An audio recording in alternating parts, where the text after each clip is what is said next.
존 맥스웰이라고 하는 사람이 실패를 딛고 전진하라, 실패를 딛고 전진하라 이러는 책에 나오는 이야기입니다. 중앙 한 곳에 이 막대기를 세워놓고 공간에 원숭이 4마리를 넣고 실험을 했답니다. 그 막대기 중앙에 있는 꼭대기에 원숭이가 아주 좋아하는 바나나를 달아놓고 배고픈 원숭이가 그 바나나를 먹으려고 올라가서 바나나를 잡으려고 하면 잡아채는 순간에 이 꼭대기에서 억수같이 차가운 물이 쏟아지게 했습니다. 도전하는 원숭이마다 비명을 지르면서 물러서기를 반복하다가 드디어 시도조차 하지 않고 포기를 하더랍니다. 그래서 이 4마리 모두가 다 포기를 하고 전혀 그 바나나에 관심을 갖지 않더랍니다. 그때 연구원이 4마리 중에 1마리를 교체를 했습니다. 신참이 들어온 거지요. 근데 이 신참 원숭이가 들어오자마자 그 바나나를 먹으려고 딱 올라가는 순간에 물이 쏟아지기 전에 그 이미 있었던 3명이 달려들어서 못 올라가게 잡더랍니다. 그래서 몇 번을 이 신참 원숭이가 바나나를 먹으려고 또 올라가다가 밑에 있는 3마리가 잡아당기니까 이제 그 원숭이도 포기했습니다. 그렇게 나머지 3마리를 이제 다시 신참으로 하나씩 바꾸어 실험하는 동안에 새로 들어온 신참 원숭이가 올라가서 먹으려 할 때마다 이미 있던 원숭이가 잡아당긴 거죠.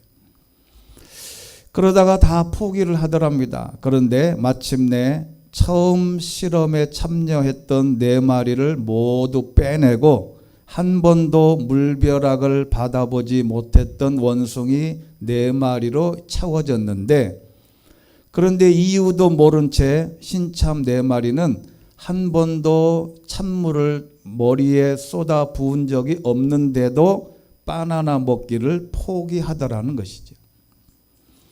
아무런 이유도 모른 채 바나나를 보고도 아예 이유를 모르는 채 그냥 포기하는 것, 시도조차 하지 않더라는 겁니다. 이 실험은 앞에 제목에 있듯이 실패를 딛고 전진하라라는 책의 핵심적인 내용입니다. 이 실험은 실패한 경험이 있으면 실패한 경험이 개인이나 공동체를 망칠 수 있다는 것을 원숭이를 상대로 실험한 것인데, 이 저자가 말하는 것은 애석하게도 사람도 똑같더라 하는 겁니다. 실패한 경험이 있는 개인이나 집단은 누군가 도전하는 것을 방해한다고 합니다. 그거 해봤어? 해도 안 돼. 왜? 본인이 일단 옛날에 실패해봤으니까 안 된다는 거예요. 옛날에 다 해본 거야. 해봐도 소용없어. 그런다고 해결 안 돼. 그거 예전에 다 노력해 본 거야. 자기가 실패한 경험이 기준이 돼서 남들도 실패할 것이라고 단정해서 말하는 것입니다. 그런 문제는 이미 끝났어. 희망이 없어. 그냥 가만히 있는 게 좋아. 그거 해봐야 무슨 소용이 있겠어? 이렇게 계속 말하고 자기의 실패한 경험으로 그 모든 일들을 결정한다는 것입니다.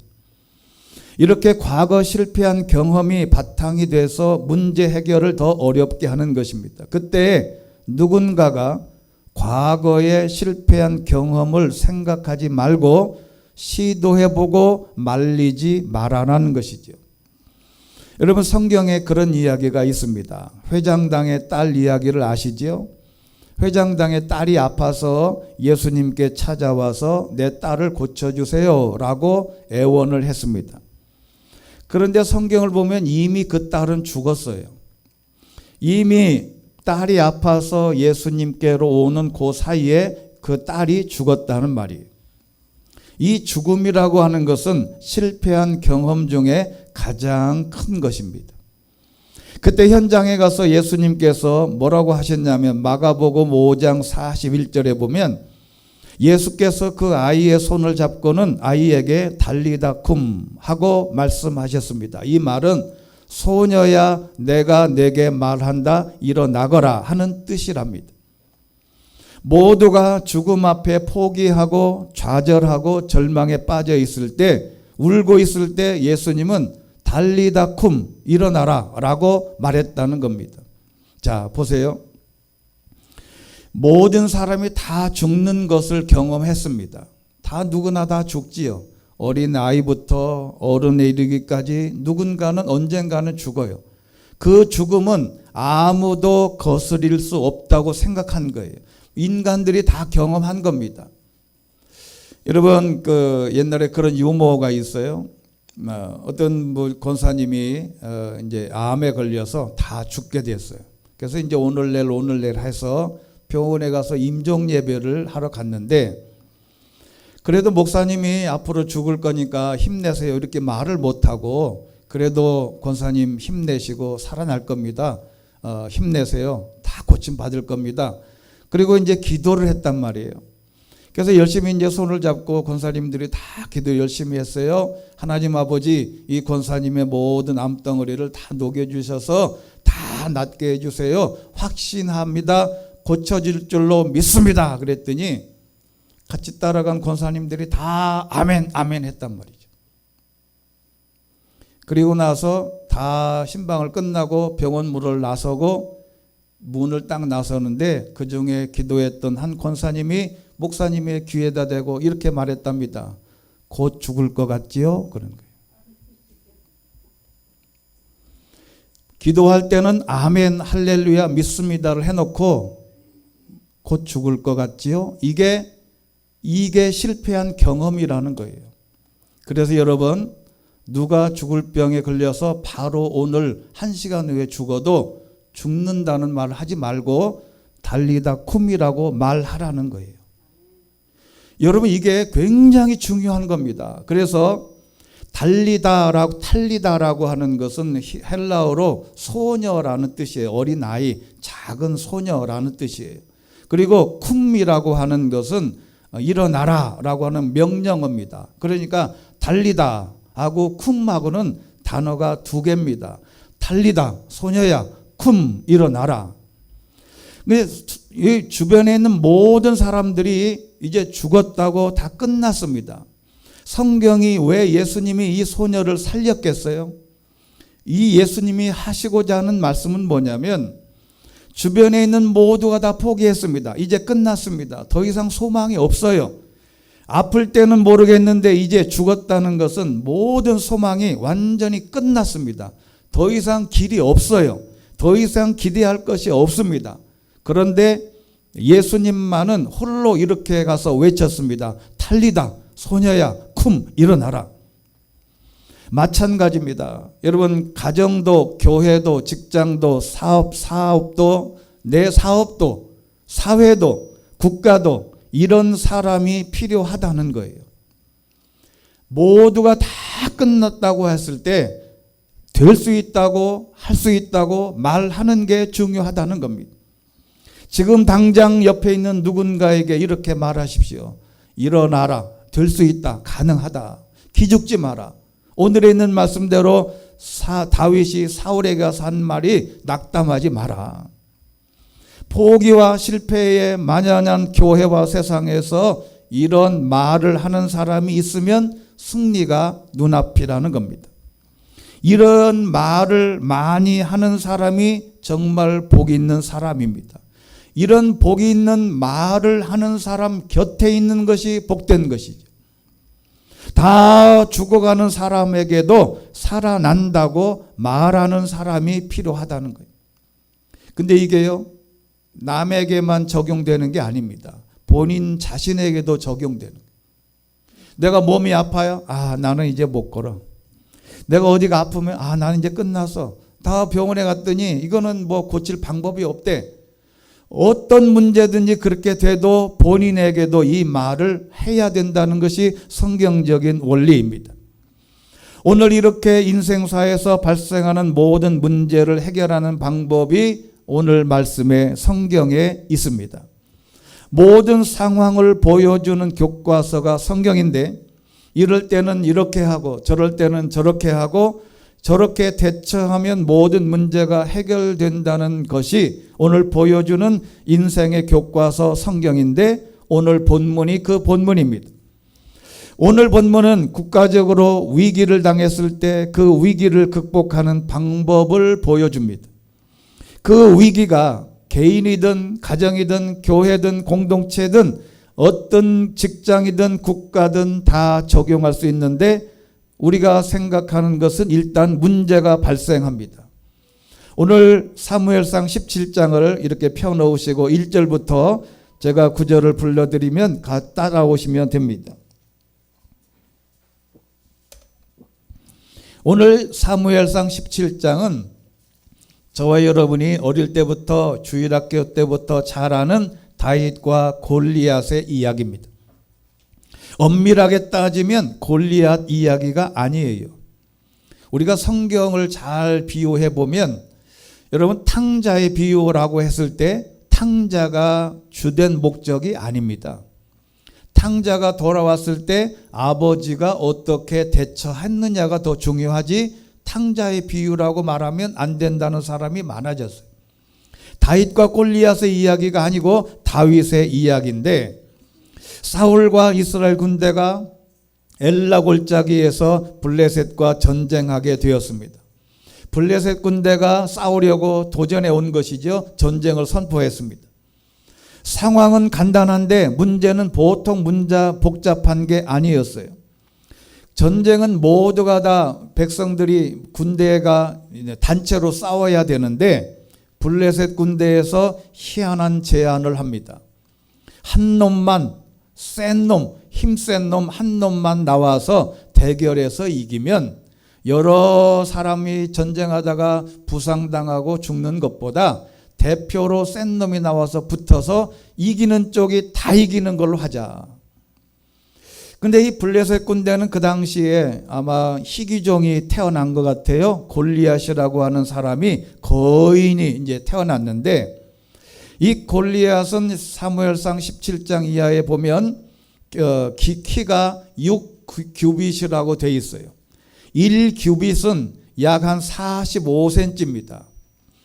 한 뼘은 약 13cm로 봐서 6규빗 13cm라고 했으니까 요 기준대로 하면 골리앗의 키는 283cm예요.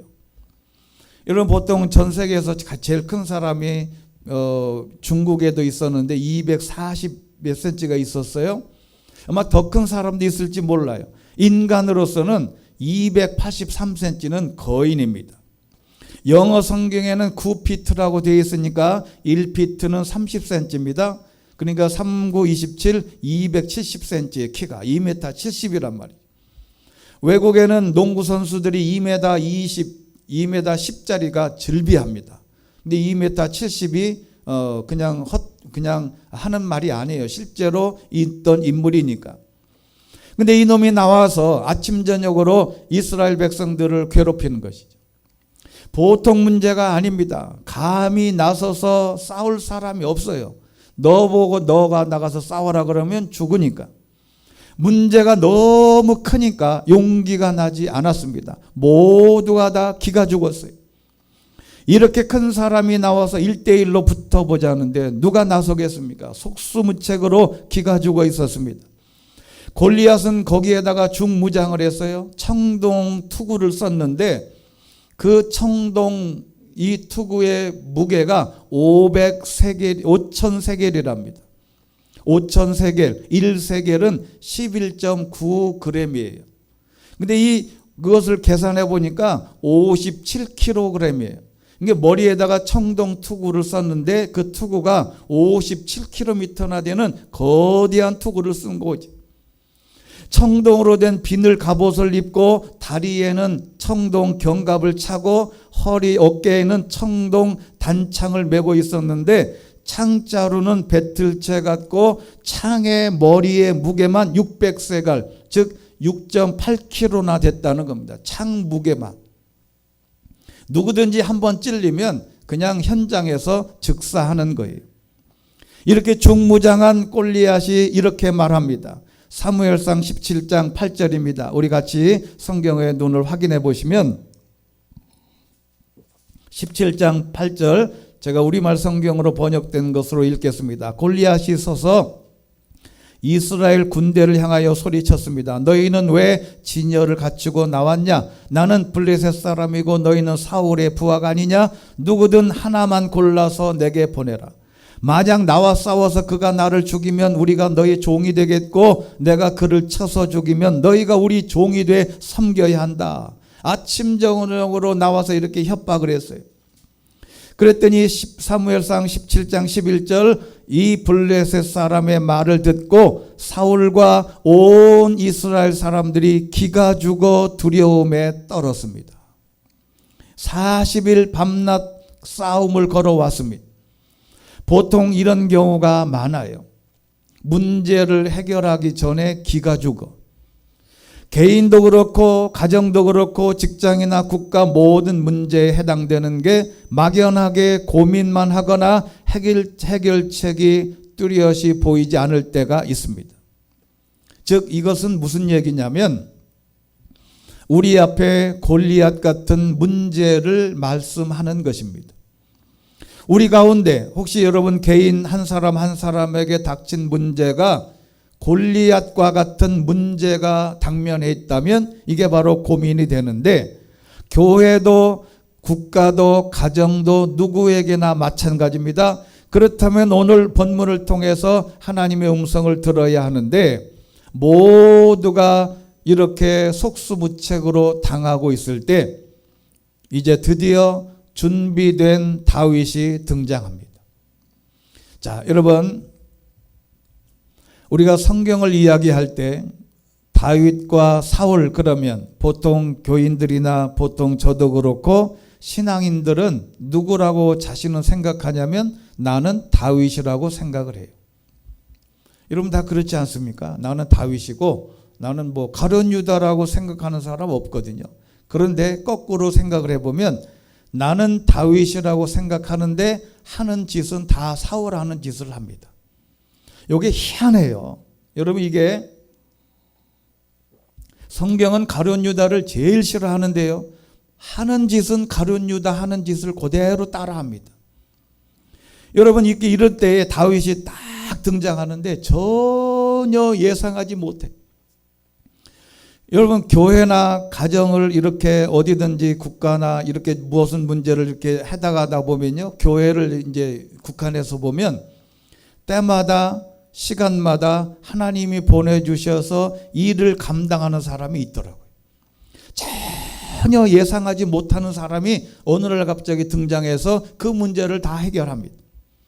하나님의 역사는 전혀 예상치 못하는 사람이 나타나서 해결하는데 성경적인 원리입니다. 문제의 해결자는 연장자 순도 아니에요. 배움이 많고 적음에 있는 것도 아닙니다. 권력을 잡고 있는 왕도 군대의 장관도 집안의 형들도 아니었어요.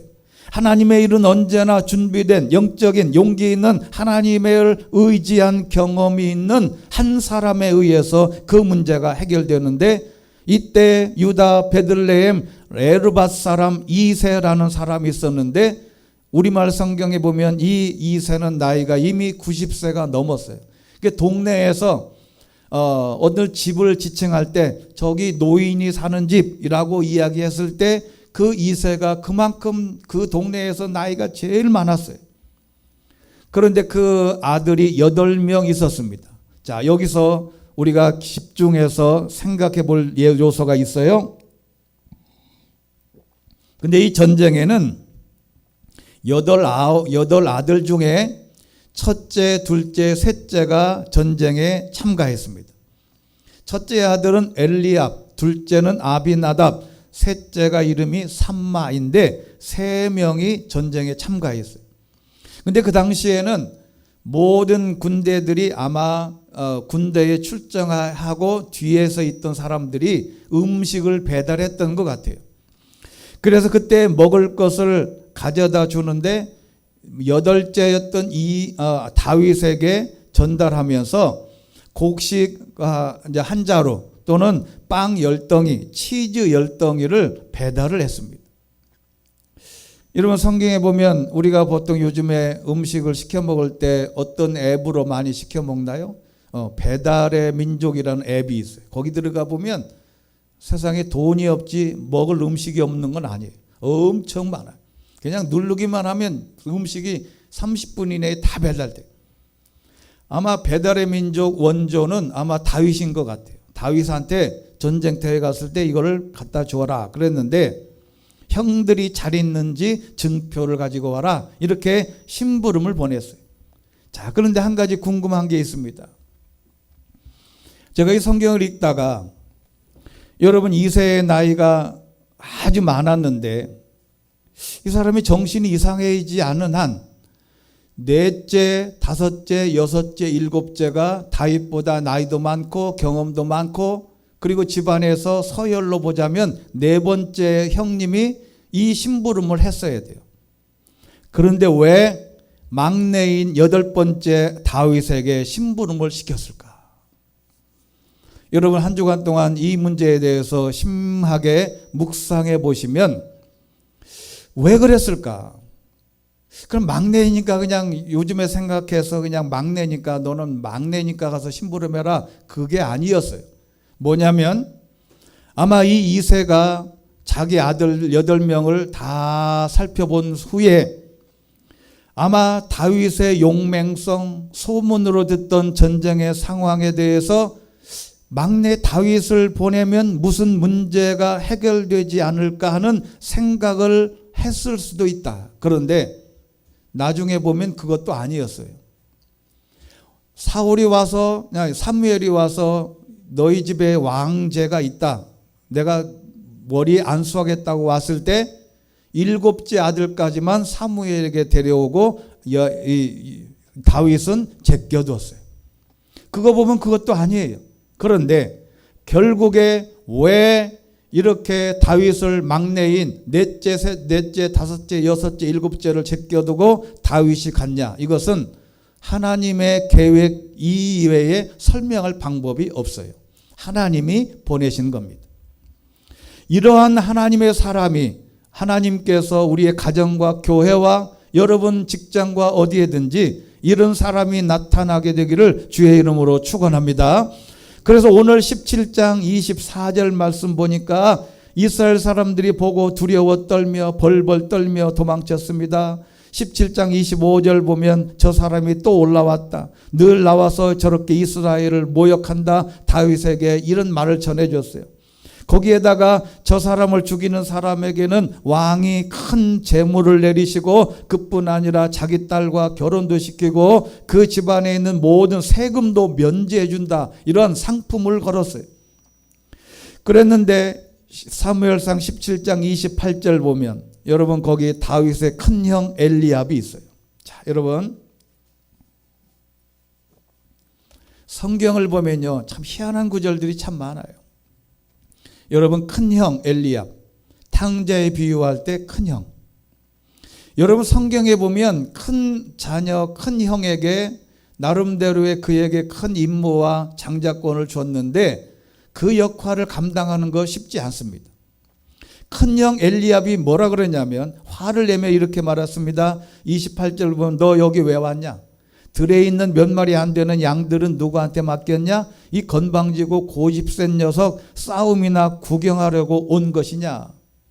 여러분, 하나님께서 보내신 사람이 이렇게 쉽게 평가받을 수도 있어요.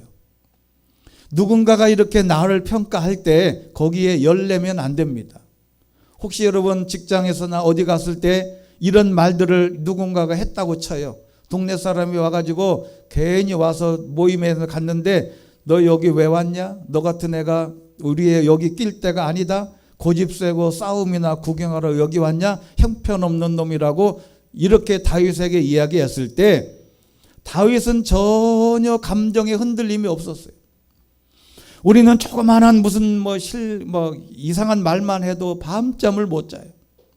저놈이 나를 무시해서 그런가? 여러분, 신랑이나 아내가 무슨 말 한마디만 하면 그 말 한마디 때문에 잠을 못 자요. 나를 무시해서 그런가? 연령이 들어가면 갈수록, 아니면 자기 감정이 약해지면 약해질수록, 건강이 약해지면 약해질수록 이런 외부적인 말에 굉장히 상처를 받아요. 그러지 마라. 그런데 오늘 사무엘상 17장 32절, 오늘에 있는 본문입니다. 다윗이 가서 싸우겠다고 이리저리 말하니까 사울 왕이 불렀어요. 가서 하는 말입니다. 다윗이 사울에게 말하되 그로 말미암아 사람이 낙담하지 말 것이라. 여기 우리말 성경에는 뭐라고 되어 있냐면, 저 블레셋 사람 때문에 우리가 기가 죽어서는 안 됩니다. 이 말을 했어요. 자, 여러분, 왜 기죽어 있냐? 낙담하지 마라. 내가 이 문제를 해결하겠다고 선언한 것입니다. 이러한 사람이 필요합니다. 이러한 용감한 믿음의 사람이 등장하면 모든 문제는 해결돼요. 그래서 중요한 요소가 있습니다. 사무엘상 17장 36절 보면 이 다윗이 이렇게 나오게 된 문제를 해석하게 된 동기가 있어요. 살아계신 하나님의 군대를 모욕한 사람을 어찌 그냥 내버려 둘 수 있단 말이냐. 전쟁의 상황을 다윗이 분석하는 눈인데, 하나님의 군대, 하나님과 블레셋 군대와의 신과의 싸움으로 정의한 것입니다. 즉 모든 문제를 영적 싸움으로 정의한 것이죠. 죄송하지만 한번 따라해 보겠습니다. 내 모든 문제는 영적인 싸움이다. 이것을 먼저 정의를 해야 돼요. 다윗이 골리앗을 보고 저놈 어떻게 할까가 아니고, 저놈이 하는 말, 저 골리앗이 하는 행위가 하나님을 모욕했다고 하는 영적인 싸움으로 정의한 것입니다. 내가 오늘 집에 가서, 아니면 직장에 가서, 내 삶에 어디든지 가서 나에게 상처를 주거나 내가 문제를 해결할 때 그 문제를 그냥 인생의 문제로 하지 말고, 이 문제 안에는 영적인 문제가 포함되어 있다고 정의하면 이 모든 문제를 해결할 수 있다는 말이죠. 그래서 사무엘상 17장 37절 보면 사울이 다윗에게 말합니다. 여러 가지 설명을 하고, 이 곰의 발톱, 사자의 발톱에서 양을 구해왔다는 다윗의 용감한 이야기를 듣고, 가거라, 여호와께서 너와 함께 하시기를 바란다, 이렇게 보냈습니다. 자, 여러분, 우리가 보통 그 가정에서 이제 인사할 때 나갈 때 여러분 어떻게 인사를 하나요? 어떻게 인사하냐면 나 간다, 그렇게 인사를 해요. 나 간다. 여러분, 간다 거기까지만 인사하면 안 됩니다.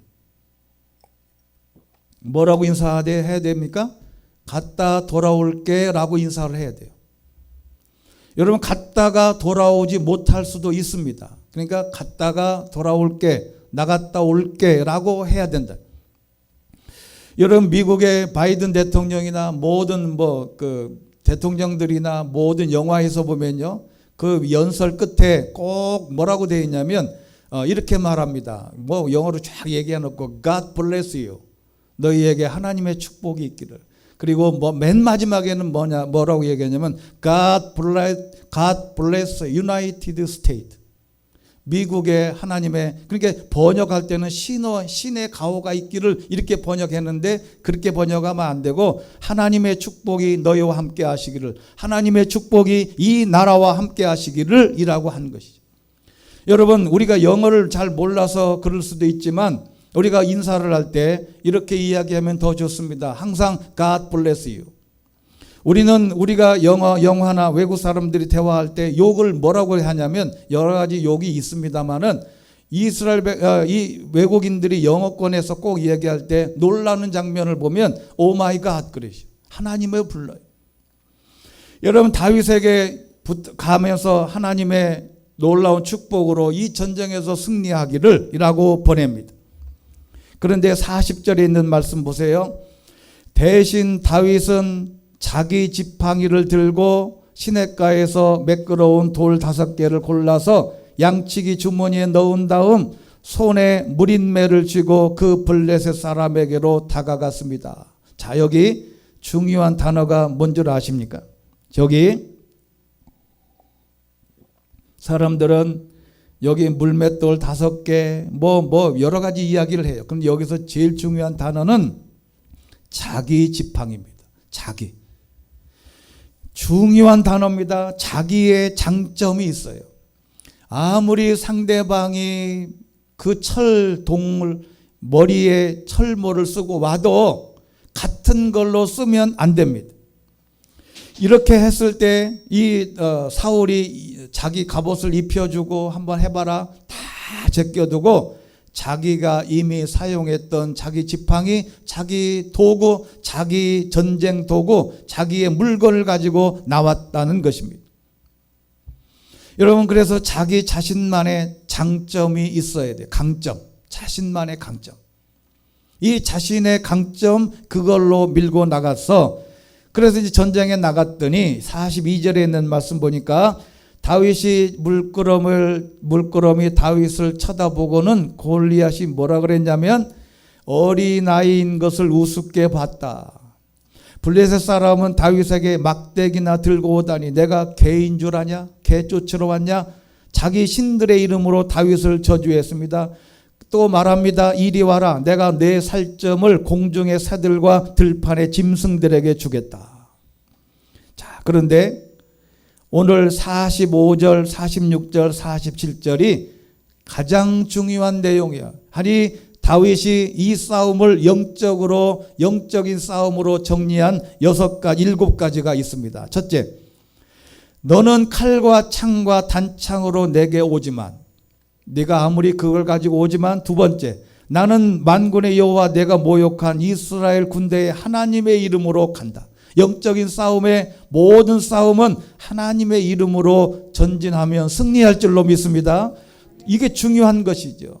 너는 칼과 창과 단창 그걸로 무기로 오지만 나는 전혀 무기가 없다. 하나님의 이름으로 간다. 세 번째, 여호와께서 너를 내 손에 넘겨주실 것이고 나는 너를 쳐서 내 목을 벨 것이다. 오늘 내가 네 블레셋 사람의 시체를 공중의 사들과 땅의 짐승들에게 주면, 네 번째가 중요합니다. 하나님이 계신 것을 온 세상이 알게 될 거다. 하나님이 계신 것을 온 세상이 알게 될 거다. 여러분, 직장에서 내가 성공해야 될 이유, 모든 것에서 잘 될 이유가 뭐냐면 하나님이 계신 것을 온 세상이 알게 될 것이기 때문에, 그렇다고 정의하면 하나님이 모든 문제를 해결해 주신다는 겁니다. 내가 그 문제를 해결하고 내가 잘 돼서 나만 잘 먹고 잘 살고 내가 행복해지고 내가 기쁜 게 아니고, 내가 잘 되는 것을 보면 하나님이 영광을 받으실 것이다. 다섯 번째, 여호와께서는 칼이나 창으로 구원하지 않으신다는 것을 여기 모인 모든 사람이 알 거다. 저희 골리앗이 가진 칼과 창과 모든 것으로 이길 수 없다는 것을 말하고, 마지막 여섯 번째는 전쟁은 여호와께 속한 것이다. 모든 싸움은 하나님께 속했다고 하는 것을 마음속으로 다짐하시기를 바랍니다. 내 질병과의 싸움도 여호와께 속한 것이고, 내 삶의 모든 환경에서도 내가 싸워 이겨야 할 모든 것은 하나님께 속한 것이기 때문에 하나님의 섭리와 믿음으로 나가면 다 해결된다는 놀라운 축복이 담겨져 있는 것입니다. 일곱 번째는 그분이 너의 모두를 우리 손에 넘겨줄 것이다. 할렐루야. 여러분, 그분이라는 게 중요해요. 하나님이 너의 모두를 우리 손에 넘겨줄 거다. 내가 그동안 연습해서 물맷돌로 내 맞박에 이 돌을 박게 해서 이겼든 어쨌든지 간에 모든 문제는 그분이 해결하셨다는 것을 마음으로 고백을 하라는 것이죠. 이러한 믿음으로 나갈 때 모든 문제는 해결되는 것입니다. 그렇게 크게 보였던 상황, 골리앗이 그렇게 쉽게 넘어지리라고는 누가 상상을 했겠습니까? 이 골리앗은 이마를 빼고 모든 걸 다 커버해서 빈틈이 없었어요. 팔이나 다리나 밑에 있는 정갱이나 이 얼굴이나 모든 문제를 철로 그렇게 둘러쳤는데 마지막 빈 곳 딱 한 군데 이마만 딱 피어 있었어요. 여러분, 빈틈이 없었던 골리앗인데 세상의 모든 문제가 어떤 문제를 해결하려면요, 여러분 꼭 기억하세요. 세상의 모든 문제는 해결책이 있습니다. 아무리 복잡한 문제도요, 해결책이 반드시 있어요. 그 해결책을 하나님께 기도하면 그 해결책을 보이게 하고 아이디어가 떠오르게 할 수 있는 하나님의 능력인 줄로 믿습니다. 제가 늘 말씀드리잖아요. 에디슨이라고 하는 유대인이 발명왕인데 99%의 노력과 1%의 영감으로 됐다라고 했을 때 99%의 노력이 중요한 게 아니라는 거예요. 1%의 영감이 중요해요. 99% 골리앗이 몽땅 다 철갑으로 둘러서도 1%의 이마에만 뚫려 있는 것은 바로 문제의 해답이 있다는 것입니다. 그래서 한 방에 즉사시키고 가서 칼로 골리앗의 목을 잘랐는데 50절에 있는 말씀, 여러분 이 말씀이 오늘 말씀이 여러분의 그리고 나의 말씀이 되시기를 축복합니다. 사무엘상 17장 50절 같이 한번 읽겠습니다. 시작. 다윗이 이같이 물매와 돌로 블레셋 사람을 이기고 그를 쳐 죽였으나 자기 손에는 칼이 없었더라. 할렐루야. 여러분, 어떻게 자기 손에 칼이 없었는데 적장을 목을 자를 수 있겠어요? 여러분, 이게 굉장히 중요한 거예요. 자기 칼이 손에 없어도, 내 칼이 손에 없어도 모든 문제를 해결할 수 있다는 것입니다. 승리의 원인은 칼이나 창이나 방패, 세상 사람들이, 믿음이 없는 사람들이 중요하게 여기는 것이 아니고 하나님을 신뢰하는 믿음과 용기를 보여주는 장면이라는 것입니다.